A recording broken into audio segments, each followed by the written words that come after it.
Hello everyone, my name is Demismu and this is my assistant, the Foot. Today we'll talk about Anaximander from Miletus. Last time we spoke about Thales, also from Miletus, and his ideas on water. Anaximander was a follower and pupil of Thales. In this video we'll explain how Anaximander differs from Thales in thinking the origin of all things, as well as how he continues in Thales' steps of thinking abstractly and through arguments. In the last video we talked about Thales' idea that water is the origin of all things. Anaximander has another idea. He says that the origin of all things is Apeiron, which translates as the boundless, or that which is without limits. What does Anaximander mean when he says that the origin is boundless? First, the Apeiron is material, a kind of an undefined mass, which is boundless and without limits in space and time. This means that Apeiron has no beginning in time, instead it is eternal. Second, the Apeiron is also without qualities. It has no color, smell or size, it is neither hot nor cold. It has no features of any kind. The only thing we can say about it is that it is an undefined, limitless mass. So why did Anaximander choose something like this as his origin of all things? Well, we see here the two things at work that we talked about last time: abstraction and arguments. One of the reasons why Anaximander proposes the Apeiron as the origin are his arguments against Thales. According to Anaximander, the Apeiron can explain change better than water. Remember, Thales wanted to locate both something unchanging and stable, as well as explain how change takes place. However, if you say that all things come from water, you gotta ask the question, where do dry things come from? Why is there dryness in the world, and more to the point, where does fire come from? When you propose water as the origin of all things, you are kind of biased against things opposed to water, such as fire. Because Anaximander thinks the origin without qualities, all qualities can be deduced from it without any conflict of interest, so to say. Fire and water are equal under the Apeiron.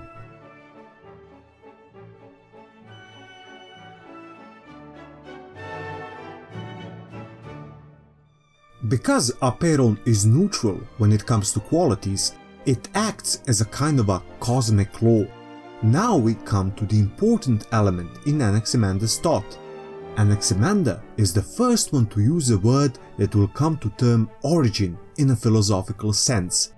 This word is Arche. Arche translates as the origin, beginning. But there is also another meaning contained in this word, and that is rule. Arche is both the origin of all things and that which continues to rule over them. This is a step further than Thales' claim that water is the origin of all things. Now we are talking about an origin of all things, something in the past that happened, and that which at the same time continues to rule over things in the present. So origin and rule are intertwined in the word arche. And this is a very Greek way of thinking about things.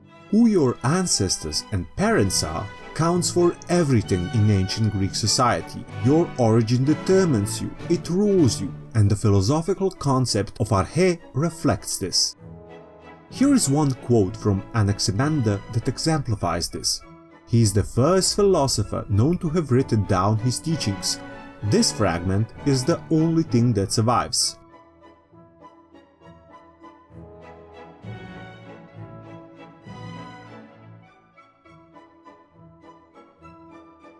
As you can read here, Anaximander sees justice in the universe.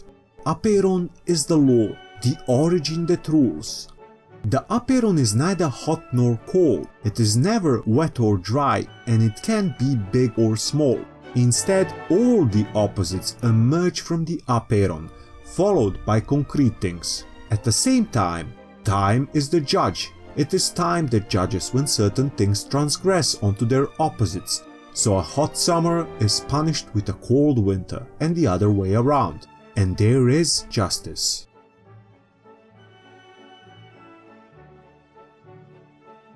This idea of Apeiron as neutral results from another thing which Anaximander has in common with Thales: abstract thinking. Last time we said that Thales raised water to an abstraction, but as we can see, water is still too concrete for Anaximander, too attached to specific qualities such as wetness that prevent to explain the emergence of dry things. To solve this, with Apeiron, Anaximander brings abstraction to another level. He abstracts from almost everything there is, from size, shape, wetness or dryness, in this way making it easier to explain the diversity of things, as well as the existence of opposites.